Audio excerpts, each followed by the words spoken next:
Hey everyone, welcome back to Rhythm Railroad. This is update number 11 of my HO scale layout. I have the train kind of running, not all the way around, but a decent enough distance so I can show you what I've been doing. So I figured I'd get the train going while I tell you what I've been doing. So normally I would be pulling with a UP engine that's supposed to be borrowed power. But right now I don't have my CP and my NS engines out, so this is the way I set it up right now. Let me get this going first.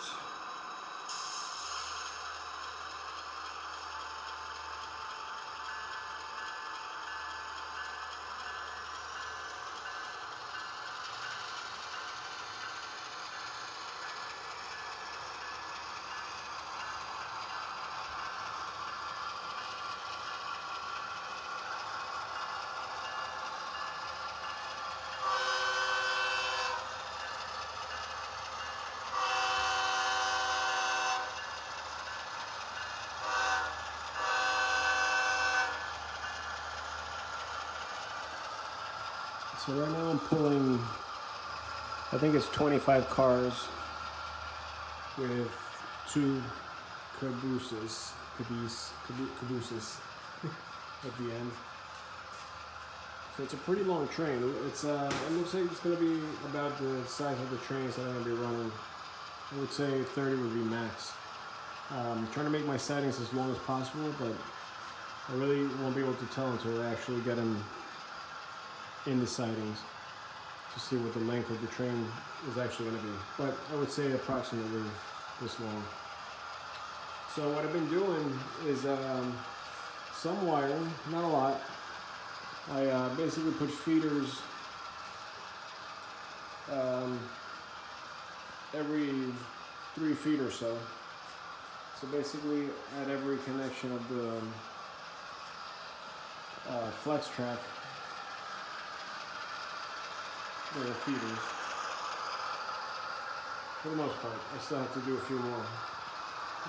And then what I did for now, because I will be setting up my block detection and occupancy detection and zoning later. So what I did for now is I just bypassed everything from the command station to just a bus that goes into this side and then into the other side, because there is a turnout there that you lose power since it's set up for DCC and I don't have the frog juicers hooked up yet. But eventually all of these are going to be running on a bus, depending on what zone you're in and what block it's split into. And that's all going to come out from there. Now, if you're asking why that's all set up already, that's because it came from my end scale layout, and I had 3 what are they called? The block detection units. It's DS 168 or whatever they're called, or DBL 168s, I think they're called, Digitracks. So that's going to be basically detecting. So I can run my JMRI, and I can run CDC turnouts for sidings and whatever else. So as you can see, you know, the 2 locomotives are pulling this without any problems at all. I know they're not slipping or spinning their wheels because I shut the volume off before when I did this, and they weren't having any problems. I didn't hear any grinding or anything like that. And these are actually not speed matched. I'm running them as 2 separate engines. Trying to focus here. So as you can see, 55264 is a UP and 3515 is the NS. So I'm just running them individually. One's going forward, one's going backwards. And this is as far as I got pretty much right here. So I'm going to go ahead and slow them down.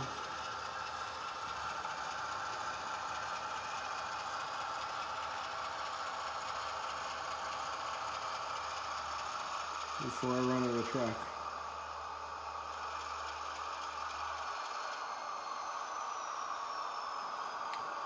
And I'm just going to turn the volume, the sound off so that you can hear me. So yeah, so the wiring was a big part of what I did. As you can see, still feeder wires here. I also hooked up my tortoise machine under this Pico turnout, which you can't see right now because it's under this lumber car. And I ran the power both at the front end and the back end so that there's plenty of power distribution throughout the tracks. I have the Pico turnouts set up with the cross wiring between the tracks so that you get power to the inside tracks as well. And then the frog juicer is going to be hooked up to the green wire here, which is going to switch the polarity of the wires. Also, I worked on Superelevation when I was gluing all these tracks down. So I think I'll take it to the other side because you can't see it with the train on top of it. That was another pretty big and very, very new thing for me because I was just always doing everything flat and on plywood. So I started here using little styrene strips. I was going to use the smaller, like square type strips, or almost like a square tubing, but I decided to go with these flat ones because I feel like the square tubing can roll as you're installing it. So this seemed like a safer bet. And what I did is that it also dictates how far I could put them in just by using the ends of the ties. So I got them very, very close to being exact. This way it would stay consistent. So as I got into the turns, I did the same thing on every turn. As you can see here, that's just a sticker, by the way. It's from they're a pain in the butt to take off, so I just left it there. Doesn't matter. And this is straight. Here's your next turn. So again, just using the little strips. And by the way, the strips I'm using are evergreen styrene number 139. They look like that. So they're thin but wide. And I don't know what the actual Superelevation is supposed to be. I don't know if they even measure it according to the radius or what. But I like a little lean. I don't like a lot of lean. And that brings me to my next thing, which was a problem that I had no idea existed until I actually got the trains on the track. And that is that when I did the Superelevation on these first sections, especially on the plywood, I knew that was perfectly level. So the lean was, like 1.5, around there somewhere. But as I got into the homosew spline, I forgot to really take into consideration that, as I'm putting the blocks on, there could be a little lean back and forth. So here's what happened. Over here, it's fine. There's the right percentage of lean, Superelevation.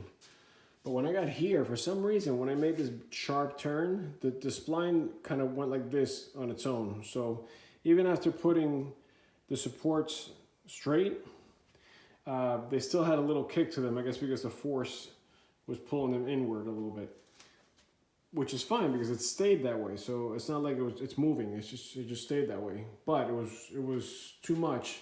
And then just to add more problems, I forgot that these were like my initial spline cuts when I was first learning how to use spline. So this is where I started the layout basically, because I was afraid of this turn. I forgot that the first few I cut a little too long. So if you look under here, you see how the end one's sticking out right here? It's a little bigger. And that, you have no idea how much that affects the lean. So The spline is actually sitting like this a little bit on top of this straight wood. So I made sure this was straight, but that had a kick to it, and the turn also kicked it in a little more. So when the train came through here, and then I added the the Superelevation on top of that, it was like really leaning. It was like at 4.5 to almost 5%, and I was like, wow, that looks a little bit. It looks like it's a lot more than what I was seeing over there. Over there, it looked realistic. It had a little bit, it was nice, but over here it was going crazy. So here's the nice thing about working with spline, especially with Homosote. It's very forgiving. So what I did is I basically unscrewed the supports, and I just compensated by kicking them out a little bit, which then flattened, made the spline kind of go like that a little bit. So as you can see, these look like they're crooked, but the spline is actually level. And then the styrene is actually kicking up. Now you're probably saying, well, Dan, why didn't you just not put the styrene, elevation and just kick the supports out? Well, I didn't know. So that's my first answer.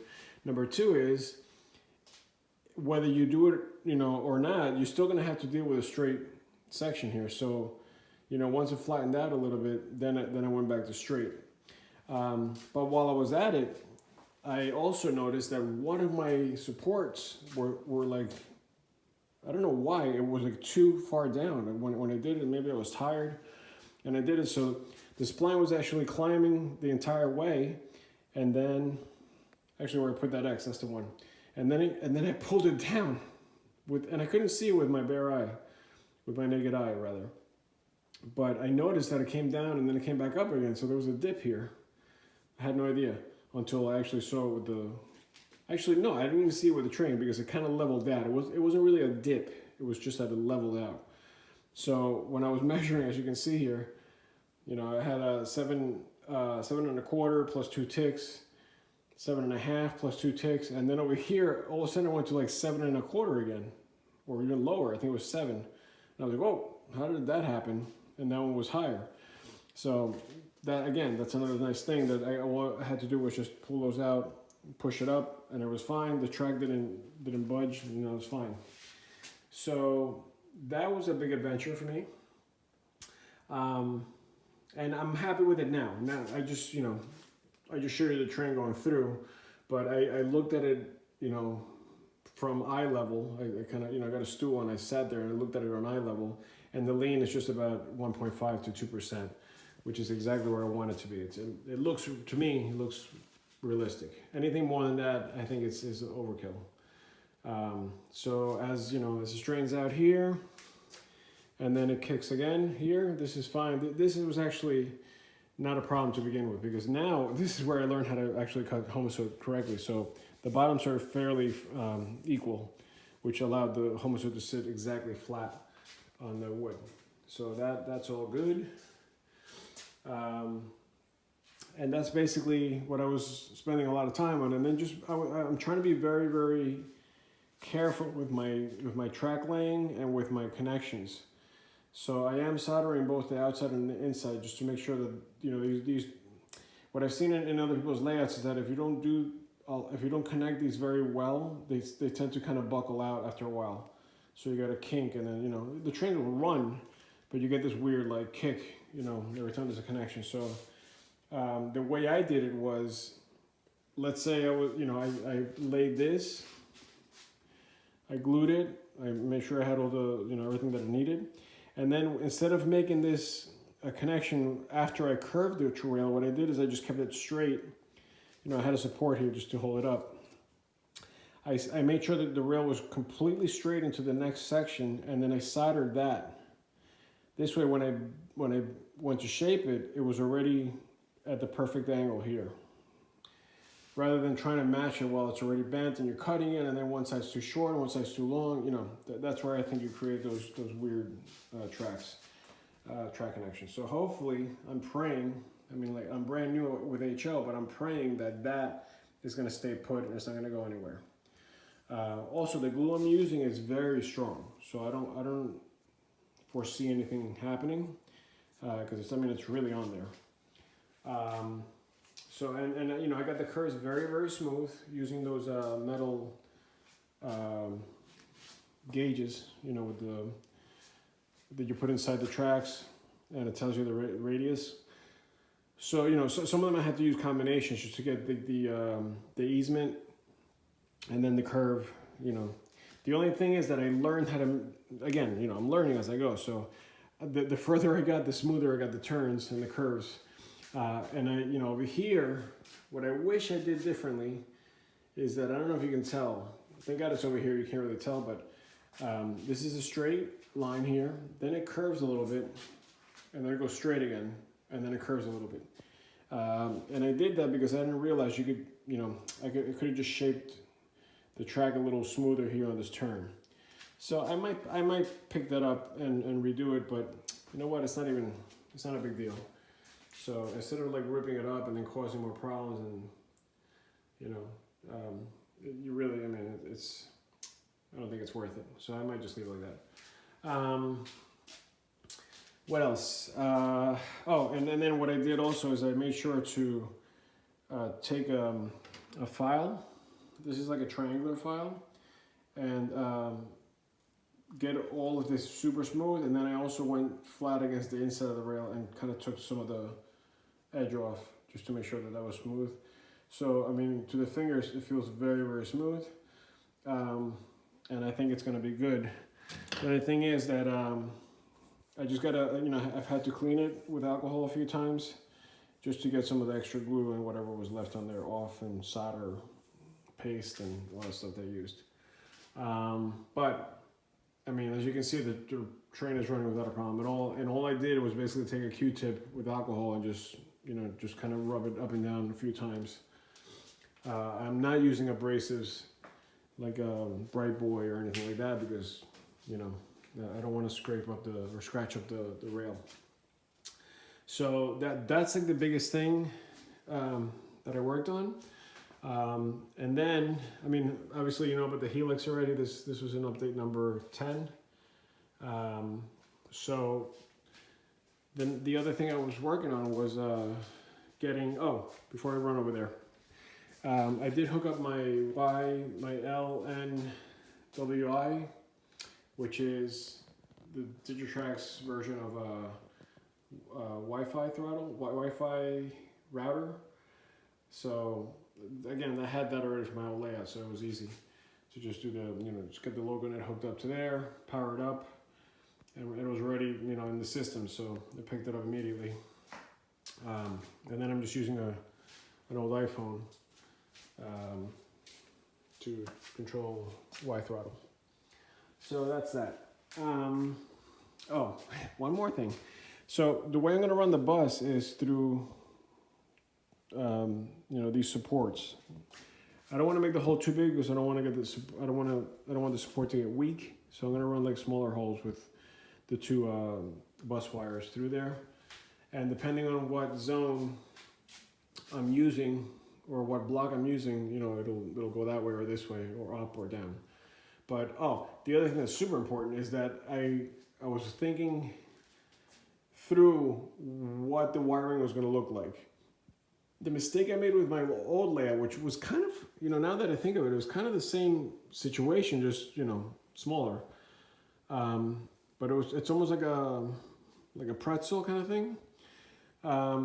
The mistake I made was that I put the control panel in the furthest point from everything. So all my runs were super long, especially when I got to, like, you know, the other side.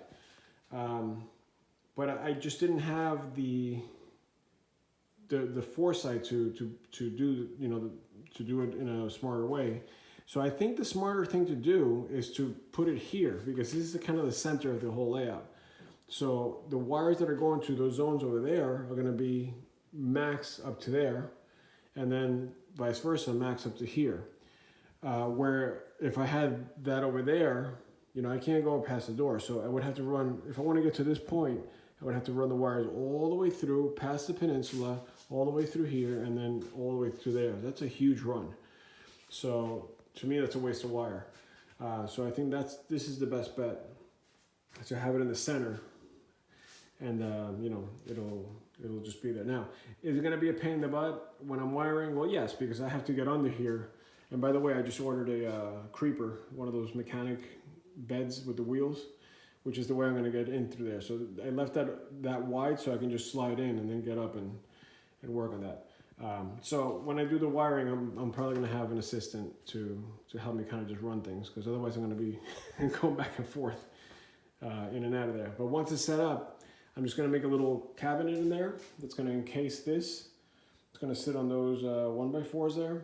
So I'll design it somehow. Maybe put a glass in front of it. And that's going to be everything. It's going to be my block detection, my zones, my command station and booster if I ever need one. Along with the parameters and any other bells and whistles I might throw in there. So that's that. Finally, let me just show you what I was trying to get to over here. Is the start to the second level, which I showed everyone briefly on my last update, but now what I did is I just added the home so all the way through and into the next section. So this is old, but then it was only going up to like around here somewhere. So what I did here is I added the cleats, which is what I wanted when I get into this second level, besides it being flat, is that I want the track to stay toward the back. But if you can see, I pulled it away from the wall at an angle, so I want like a nice smooth curve going like that, but away from the wall so I can put scenery back here. Otherwise, I ran into that problem with my old layout also. If there's not enough room, if you have the track right against the back here, you can't make it like a hill or put trees or whatever, because they hit the trains. So the home suit is actually in, screwed into the wood here, and I have supports on the bottom here to stiffen it and also to keep the shape. So this is going to be double track. I was going to do single track here, but I've decided against that. I'm going to do a double track here so that it'll be like this wide, and then from there on it's going to be all the siding, all the spurs for whatever industries are going to sit here. So there's going to be like maybe 2 or 3 industries that are going to sit on the outside. And the reason I'm doing that is because it'll allow me for a nicer turn in the back rather than having to go real tight. And also because then I could access the switches from this side while the main is running in the back, and I don't have to worry about it. And I also like the way that looks when there's buildings here and the train's going behind it. That's just my thing. But I will be putting an industry in that corner anyway. So as this sweeps around, what I might do is make a larger industry back here. Like maybe my cement plant will be up there or something, or coal or whatever. And it's gonna have like a nice long spur with a lead so that it can it can do work while the trains are going by. So I guess the double track here will be basically like another big siding. So this siding is fairly big. I think it'll fit, as you can see here. The train is only halfway into the siding here. The siding starts here, right here. So the limit is probably going to be around here somewhere, where the tracks start to get too close. So the foul point, I would put the signal here probably. So you figure this has got 25 cars, so 1, 2, 3, 4, 5, 6, 7, 8, 9, 10, 11, 12, 13. It's about halfway. And then, it's still got this whole run up to here, which will probably be the other limit point, or the foul point, where the other signals will be. So, I would say a 25 to a 30 car train will fit in this siding. That one's going to be larger, obviously, because it's going to be all the way around, and it's only going to close up there. So, I mean, not a lot bigger, but it's going to be enough to fit a slightly larger train in there if I have some big coal train or whatever.